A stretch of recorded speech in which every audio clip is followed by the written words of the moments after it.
namanya Mas. Kita lanjutkan pengajian kita Kitab Al-Hikam karya Ibnu Athaillah, Syekh Ibnu Athaillah As-Sakandari yang pada pagi ini kita mulai lagi, yaitu tambahan ya dari hikmah-hikmah sebelumnya, yaitu tentang surat-surat Syekh Ibnu Athaillah As-Sakandari kepada sahabat-sahabatnya, dan juga nanti ada di ujung yaitu munajat yang disampaikan oleh Syekh Ibnu Athaillah As-Sakandari. Surat-surat ini dibukukan di dalam kitab Iqazul Himam, ya. Itu ada dibagi ke dalam tiga kitab. Kitab yang pertama yaitu dinamai oleh pengarang kitab pengarang kitab Iqazul Himam, Risalatu Fisuluki ila Hadrati Malikil Muluk, yaitu risalah tentang jalan-jalan menuju kehadirat raja di raja, gitu. Malikil Muluk, rajanya seluruh raja. Artinya jalan tentang risalah tentang jalan-jalan menuju kehadirat Allah Subhanahu wa Ta'ala. Dan di dalam kitab yang kedua yaitu tentang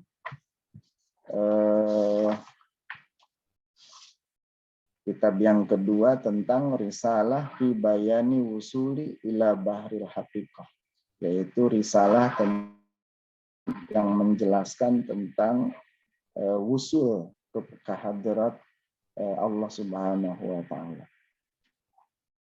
Dan itu dibagi satu kitab kemudian, yaitu bab kitab yang ketiganya risalah fi qurratil ain allati takunu fis shalah, yaitu risalah untuk mencapai ketenangan yang ada di dalam salat. Kita mulai dengan kitab yang pertama, risalah di kitab yang pertama. Bismillahirrahmanirrahim. Qala al-musannifu rahimahullahu ta'ala wa nafa'ana bihi wa bi ulumihim ajma'il amin.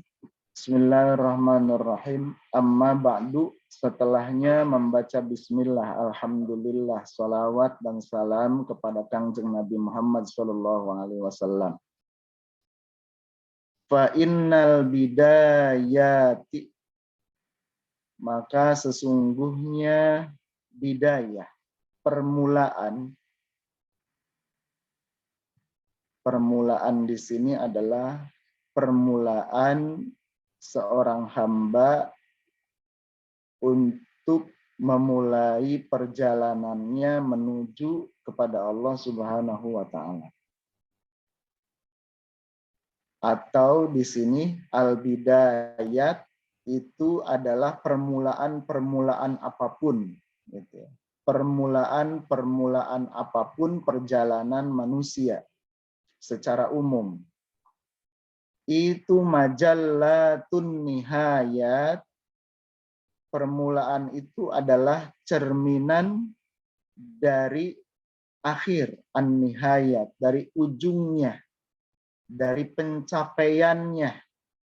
Jadi permulaan suatu apapun yang dilakukan oleh manusia, itu majallatun nihayat adalah cerminan dari apa yang akan dia peroleh nanti di ujung. Wa innaman kanat billahi bidayatuhu, Dan sesungguhnya orang, kanat yang terbukti si orang ini, billahi, dia menerapkan billah di dalam permulaannya. Billah di sini adalah singkatan dari la haula wala quwata illa billah. La haula wala quwata illa billah artinya tidak memiliki daya dan upaya melainkan karena pertolongan Allah Subhanahu wa taala. Tidak bisa apapun, tidak ada daya, tidak ada kekuatan, melainkan semua itu adalah billah dari Allah Subhanahu wa taala atau karena digerakkan oleh Allah Subhanahu wa taala. Daya dan upayanya semuanya itu adalah dari Allah Subhanahu wa taala. Artinya di dalam hatinya itu dia pasrah kepada Allah Subhanahu wa taala. Menyerahkan segala urusannya itu adalah kepada Allah Subhanahu wa taala. Billah.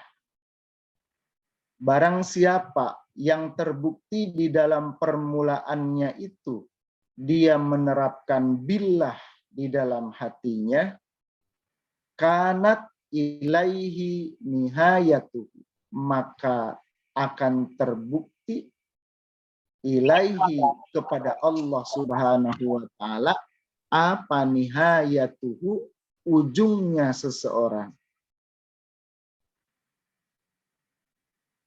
Kalau seseorang itu di dalam awal mulanya dia melakukan sesuatu, dia memasrahkan urusannya kepada Allah Subhanahu wa taala, bahwa dirinya itu tidak memiliki kemampuan apapun, semuanya itu adalah billah karena Allah. Gitu.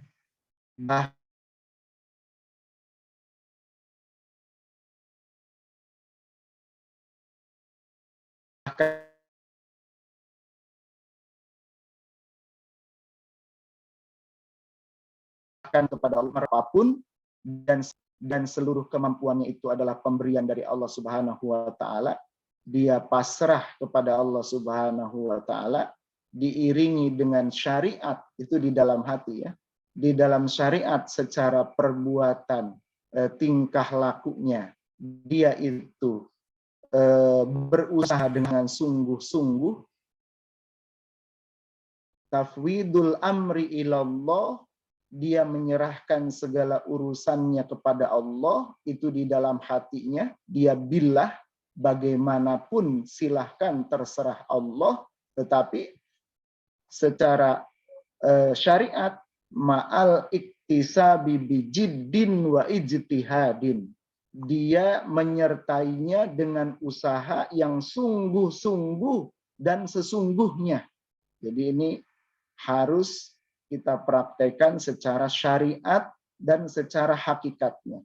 Secara syariatnya, kita mengerahkan seluruh kemampuan kita, baik akal, pikiran, maupun jasmani kita, kemampuan fisik kita, semuanya kita kerahkan untuk melaksanakan perbuatan, ya, melaksanakan, mensukseskan apa yang menjadi urusan kita. Tetapi hati kita adalah lillah dan billah. Artinya hati kita meniatkan bahwa urusan yang kita lakukan itu adalah tujuannya untuk beribadah kepada Allah, apapun gitu ya perbuatan kita, dan maksudnya selama itu perbuatan yang baik gitu ya. Selama perbuatannya perbuatan yang baik, tidak melanggar aturan Allah dan Rasul-Nya, maka kita niatkan dalam rangka beribadah kepada Allah Subhanahu wa taala, juga disertai dengan billah, bahwa kita bisa melakukan ini adalah karena fadl Allah, karena anugerah karunia dari Allah Subhanahu wa taala. Karena kalau Allah memberikan kita sakit, kita tidak bisa apa-apa gitu. Dan karena kita diberi sehat oleh Allah Subhanahu wa taala, tangan bisa bergerak, kaki bisa melangkah, mata bisa melihat dan sebagainya, maka itulah sehingga kita bisa berikhtiar, bisa melakukan apa yang menjadi yang menjadi rencana kita. Kita ikhtiar, beriktisab, berusaha untuk menghasilkan sesuatu yang kita harapkan. Sesuatu yang kita harapkan. Adapun nanti di akhirnya itu terserah Allah Subhanahu wa taala. Nah, barang siapa yang di awalnya itu adalah dia menerapkan lillah billah, maka di akhirnya pun dia akan sampai kepada Allah Subhanahu wa taala. Dalam arti apapun yang terjadi, baik hasilnya itu adalah sesuai dengan apa yang dia harapkan maupun tidak sesuai dengan apa yang dia harapkan, karena Allah yang menentukan hasilnya, maka semuanya itu adalah merupakan anugerah dari Allah Subhanahu wa taala, sehingga bagi orang yang sudah menerapkan billah itu bahkan dia apapun yang dia terima dia bersyukur. Kalau biasanya orang itu mendapatkan karunia dari Allah Subhanahu wa taala karena hasilnya sesuai dengan apa yang dia harapkan, kemudian dia bersyukur kepada Allah Subhanahu wa taala. Nah, itu misalnya dengan mengucapkan alhamdulillah, berterima kasih kepada Allah Subhanahu wa taala karena apa yang dia inginkan sesuai apa hasil yang dia dapatkan sesuai dengan apa yang dia inginkan. Dia mengucapkan alhamdulillah, bersyukur kepada Allah Subhanahu wa taala. Tapi orang yang menerapkan billah itu lebih dari itu. Artinya walaupun sesuatu itu tidak sesuai dengan apa yang dia harapkan, dia tetap bersyukur. Nah, orang yang seperti ini gelarnya itu bukan lagi syukur, tetapi syakur di dalam Al-Quran. Ya. Min ibadiyya syakur.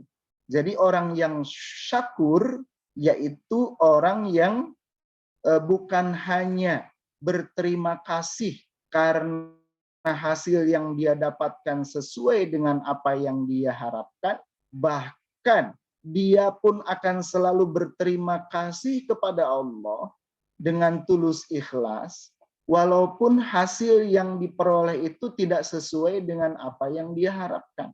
Karena dia yakin ketentuan dari Allah Subhanahu wa taala itu adalah yang terbaik. Gitu. Dia yakin bahwa ketentuan dari Allah Subhanahu wa taala itu apapun yang ditentukan oleh Allah itu adalah yang terbaik. Dia tidak tahu mana yang terbaik untuk dirinya. Tetapi Allah Subhanahu wa taala Maha mengetahui apa yang terbaik bagi dirinya. Oleh karena itu, karena Allah yang Maha mengetahui apa yang terbaik untuk dirinya, maka apapun hasil yang dia dapatkan setelah dia berusaha itu adalah menurut orang yang syakur itu adalah anugerah bagi dirinya. Jadi dia akan senantiasa bersyukur ketika dia sehat, dia bersyukur ketika dia sakit. Artinya, walaupun dia sakit, dia tahu bahwa apa yang ditakdirkan oleh Allah untuk dirinya itu adalah pasti yang terbaik. Karena biasanya ketika diberikan sakit, misalnya ya, akan lebih banyak mengingat Allah Subhanahu wa taala dan sebagainya. Zaman dulu itu ada seorang raja di sebuah kerajaan gitu ya. Dia punya menteri. Menterinya itu selalu mengatakan, seorang menterinya itu selalu mengatakan bahwa apapun yang dipilihkan untuk Allah, apapun yang dipilihkan Allah untuk kita, gitu ya, itu adalah yang terbaik. Jadi pilihan Allah itu adalah yang terbaik. Si menteri ini selalu ngomong seperti itu dimanapun, kapanpun, gitu ya. Kalau dia turba ke daerah, ke rakyatnya, itu selalu mengatakan pilihan Allah adalah yang terbaik. Ketika itu raja mendengarnya, dia memperhatikan. Tadinya dia setuju juga gitu.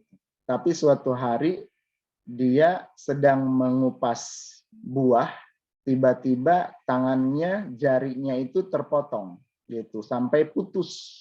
Salah satu jarinya itu putus karena kepotong pisau.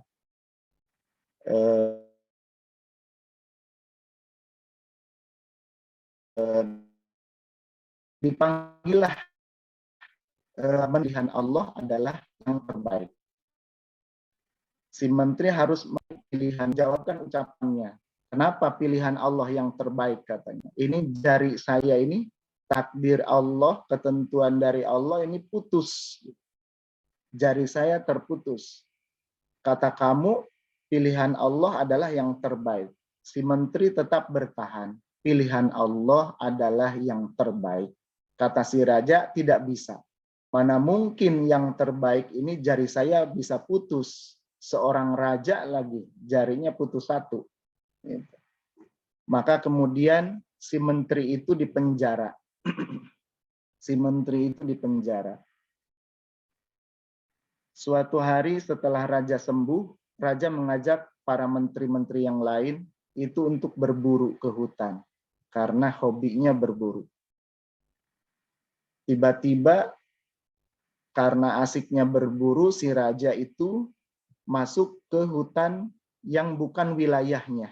Dan dia dikepung oleh suku primitif yang ada di situ.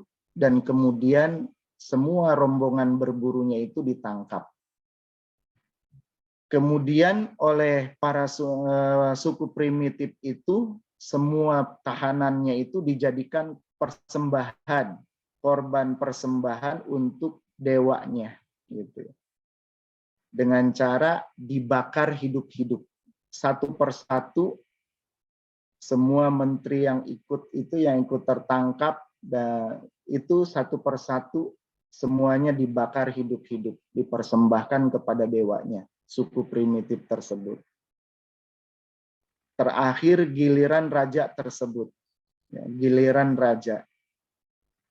Ketika raja itu dibawa untuk dibakar, tiba-tiba yang di belakang, karena tangannya diikat ke belakang, yang di belakang berseru, "Tunggu," katanya. "Ini orang ini tidak layak dijadikan persembahan kepada dewa kita." Kenapa? "Ini jarinya putus," katanya gitu. Putus satu. Dia tidak layak dijadikan persembahan kepada dewa kita. Diperiksalah oleh pemimpin suku itu, ternyata benar. Jadi bagaimana ini pemimpin, katanya. Kata pemimpinnya, udah lepaskan aja. Dia tidak layak dijadikan persembahan dewa kita. Maka karena karena raja itu tidak pantas dijadikan persembahan karena jarinya putus satu, maka dilepaskanlah. Akhirnya dia pulang ke kerajaannya sambil berpikir, gitu ya. Untung, katanya gitu, jari saya ini putus. Kalau jari saya ini tidak putus, maka mungkin saya sudah dijadikan persembahan, dibakar hidup-hidup. Akhirnya dia membebaskan menterinya yang dulu pernah mengatakan bahwa pilihan Allah itu selalu yang terbaik. Diceritakan kepada menterinya setelah dibebaskan bahwa dia sekarang menyadari bahwa pilihan Allah memang selalu yang terbaik, hanya kita tidak tahu. Kita tidak tahu untuk apa Allah menjadikan sesuatu yang tidak kita harapkan tersebut. Tapi itu adalah sesuatu, sebenarnya sesuatu yang terbaik untuk diri kita. Jadi menterinya itu bebas. Nah, sekarang kata si raja, "Kenapa kamu sampai di penjara?" Gitu. Kenapa kamu sampai di penjara? Kalau pilihan Allah yang terbaik, kenapa kamu mempertahankan itu, mempertahankan ucapanmu? Kenapa kamu sampai di penjara? Kata si menteri, Sekarang saya tahu kalau saya tidak di penjara, pasti saya pun akan ikut berburu bersama raja. Dan saya mungkin akan menjadi persembahan. Akhirnya mereka semua menyadari bahwa pilihan Allah itu adalah yang terbaik. Kunci dari semua apa yang akan kita lakukan di sini, sejak permulaan niatnya harus lillah dan merasa billah, gitu ya. Jangan lin nafsi bin nafsi. Ini kebalikannya, kebalikan dari lillah dan billah. Lin nafsi bin nafsi itu artinya ketika memulai sesuatu itu tujuannya adalah untuk kepentingan pribadi, keinginan pribadi, kehendak pribadi, dan bin nafsi, mengandalkan diri sendiri, mengandalkan ilmunya sendiri, mengandalkan hartanya sendiri, mengandalkan kekuasaannya sendiri, gitu ya. Itu adalah lin nafsi bin nafsi. Dan ketika lin nafsi bin nafsi itu akhirnya pun ya pasti kepada dirinya. Di kembalinya itu, di ujungnya itu hasilnya adalah ya dirinya itu. Kalau hasilnya itu sesuai dengan apa yang dia inginkan, dia akan sombong, malah tambah-tambah dia sesatnya. Dan kalau hasilnya itu tidak sesuai dengan apa yang dia harapkan, dia akan terpuruk, akan malu karena kegagalannya, bahkan banyak yang bunuh diri karena tidak sanggup menerima sesuatu yang tidak dia harapkan, gitu ya. Sampai dia putus asa. Kenapa putus asa? Yaitu tadi, karena dirinya tidak bisa diandalkan. Sejak awal dia menyerahkan dirinya, menyerahkan urusannya itu kepada dirinya, lin nafsi bin nafsi, untuk hawa nafsunya, dan dia menyerahkan kepada hawa nafsunya, maka di akhirnya pun dia akan kecewa. Dan kalau sesuatu itu memang takdir Allah itu sesuai dengan apa yang dia inginkan, gitu ya, dia akan menjadi tambah sesat, tambah jauh dari Allah Subhanahu wa taala. Artinya ketika dia itu terus merasa sombong karena selalu berhasil, padahal dia mengandalkan dirinya, di dalam Al-Quran kan disebutkan Allah itu akan melulu, gitu ya. Melulu itu bahasa Sundanya nyungkun, gitu. Nyungkun, gitu. Jadi kalau orang yang niatnya sejak awal itu lin nafsi bin nafsi, kadang-kadang itu disungkun oleh Allah Subhanahu wa taala, dilulu, gitu ya. Apa yang dia inginkan itu berhasil, selalu berhasil sehingga ketika suatu saat dia sudah melupakan kepada Allah Subhanahu wa taala, sangat mengandalkan dirinya, mengandalkan kemampuannya, ilmunya, hartanya, kekuatannya dan sebagainya, maka kemudian Allah menjatuhkannya secara tiba-tiba, sehingga ketika dia terjatuh maka dia akan putus asa. Jadi sebagai kesimpulan dari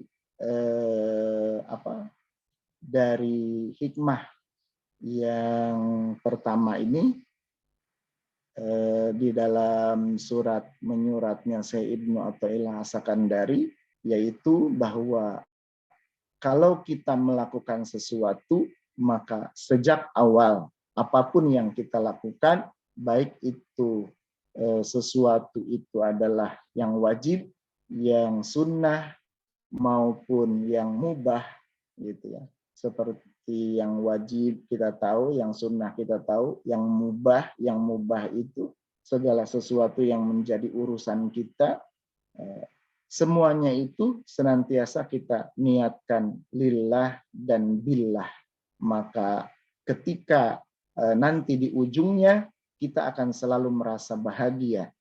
Wah, baik hasil yang kita dapatkan sesuai dengan apa yang kita inginkan maupun tidak sesuai dengan apa yang kita inginkan. Kita tetap bersyukur kepada Allah Subhanahu wa taala, atau kita akan lebih mudah menjadi orang yang syakur, selalu bersyukur dalam kondisi apapun kepada Allah Subhanahu wa taala.